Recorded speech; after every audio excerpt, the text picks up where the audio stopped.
Well, I guess I'd say two things. One is that we do actually have a tradition to build on. I mean, the things like the social studies curriculum and the civics class and the student government and the school newspaper, these are early 20th century innovations. So you don't have to, and to some extent they've just sort of sagged a little from lack of attention. So in a way you don't have to blow up the whole system. There's a tradition to draw on. In fact, I think parents, especially grandparents now, have their own heritage to remember, which wasn't so bad. But the other thing I'd say is that actually our educational system probably does need to be dramatically changed for the 21st century. Our huge high schools with no coherence and lots of student choice are just letting too many kids, probably about a third of our kids, not even get through. And this is a disaster. And how we would change them is we would tap into a very profound feeling that it's an economic disaster to let a third of our kids drop out of high school. And that disaster inevitably arises from the way we've structured our schools.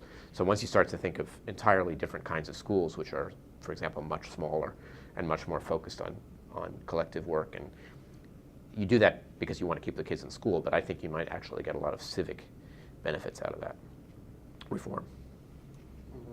And what about teaching history to kids? Is that an incredibly important thing in their education? And you're saying you seem to suggest that it didn't really matter what you teach as long as the way you teach, and why teach George Washington rather than today's foreign leaders. Mm-hmm. But then so much of our citizenship education does seem based on looking at the Constitution and the Bill of Rights, Thomas Jefferson. Yeah. Yeah, no, I have a hard time saying anything original about this. I think history is widely recognized to be a critical subject, and one that that's an opportunity to think about issues, values, principles, institutions, all those things. The way that people ordinary citizens have worked, the way that great leaders have worked, what makes great leadership. It's a fantastic subject. I guess I didn't emphasize it so much so far because it's not in such bad shape. I mean, we're requiring almost everybody to, I think we're requiring everybody to do a year of American history in high school.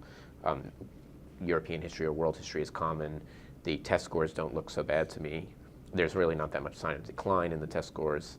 I'm sure you could get upset about the way that it's taught in various ways, but I think it's more widely recognized to be part of a basic education and in somewhat better shape than civics.